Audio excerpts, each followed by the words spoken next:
ಮಿಲಿಯ ಹಾಗೂ ಅದರ ಕನಸು. ಒಂದು ಸಣ್ಣ ಗ್ರಾಮದಲ್ಲಿ ಮಿಲಿ ಎಂಬ ಚಿಕ್ಕ ಮಾವು ಮರ ಇದ್ದಿತು. ಮಿಲಿ ಆ ಹಳ್ಳಿಯ ಎಲ್ಲಾ ಮಕ್ಕಳಿಗೆ ಅತಿ ಪ್ರಿಯವಾಗಿತ್ತು. ಅದರ ಎಲೆಗಳ ಮೇಲೆ ಕೂತು ಅವರು ಹಾಡುತ್ತಿದ್ದರು, ಅದರ ಶಾಖೆಗಳಲ್ಲಿ ಹತ್ತಿ ಆಡುತ್ತಿದ್ದರು.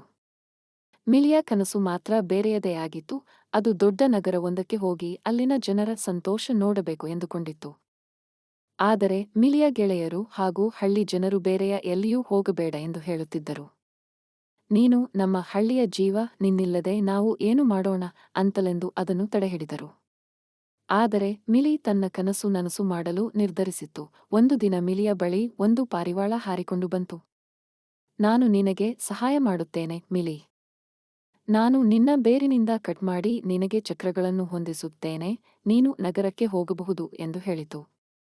ಮಿಲಿ ಸಂತೋಷದಿಂದ ಒಪ್ಪಿತು. ಪಾರಿವಾಳ ತನ್ನ ಗೆಳೆಯರಿಂದ ಕೇಳಿ ಮಿಲಿಗೆ ಚಕ್ರಗಳನ್ನು ಸಿದ್ಧಮಾಡಿತು. ಮಿಲಿ ತನ್ನ ಹಳ್ಳಿಯ ಜನರಿಗೆ ವಿದಾಯ ಹೇಳಿ ನಗರ ಕಡೆ ಹೊರಟಿತು. ಮೊದಲು ಅದು ರಸ್ತೆಗಳ ಮೂಲಕ ಹಾಯುತ್ತಾ, ಬೆಟ್ಟಗಳನ್ನು ದಾಟುತ್ತಾ, ನದಿಗಳನ್ನು ತಪ್ಪಿಸುತ್ತಾ ಸಾಗಿತು. ನಕಲು ನಗರಕ್ಕೆ ತಲುಪಿದಾಗ ಮಿಲಿ ಅಲ್ಲಿ ದೊಡ್ಡ ದೊಡ್ಡ ಕಟ್ಟಡಗಳು, ವಾಹನಗಳು ಮತ್ತು ಜನರ ನಡುವೆ ಹಸ್ಟಲ್ ಬಸ್ಟಲ್ ನೋಡಿತು. ಆದರೆ ಜನರು ತುಂಬಾ ಒತ್ತಡದಲ್ಲಿ ಇದ್ದರು, ಯಾರಿಗೂ ಸಮಯವೇ ಇರಲಿಲ್ಲ. ಮಿಲಿಯ ಹಸಿರು ಎಲೆಗಳು ಮತ್ತು ಹಸಿರು ಶಾಖೆಗಳನ್ನು ಕಾಣುವವನೇ ಇರಲಿಲ್ಲ. ಆಗ ಮಿಲಿಗೆ ತಿಳಿಯಿತು, ನಾನು ಹಳ್ಳಿಯಲ್ಲಿದ್ದಾಗ ನನ್ನ ಹಸಿರು ಎಲೆಗಳು ಮಕ್ಕಳ ಆಟಕ್ಕೆ ಮತ್ತು ಹಸಿರು ಶಾಖೆಗಳು ಹಳ್ಳಿಯ ಸೊಗಸಿಗೆ ಸಹಾಯ ಮಾಡುತ್ತಿದ್ದವು. ಇದು ಮಿಲಿಯ ಕನಸು ನನಸು, ಆದರೆ ಅದರ ಮನಸ್ಸಿಗೆ ಸಂತೋಷವಿರಲಿಲ್ಲ. ನಂತರ ಮಿಲಿ ಹಳ್ಳಿ ಕಡೆ ಮರಳಲು ನಿರ್ಧರಿಸಿತು. ಪಾರಿವಾಳ ಮತ್ತೆ ಬಂದು ಮಿಲಿಗೆ ಮಾರ್ಗವನ್ನು ತೋರಿಸಿತು.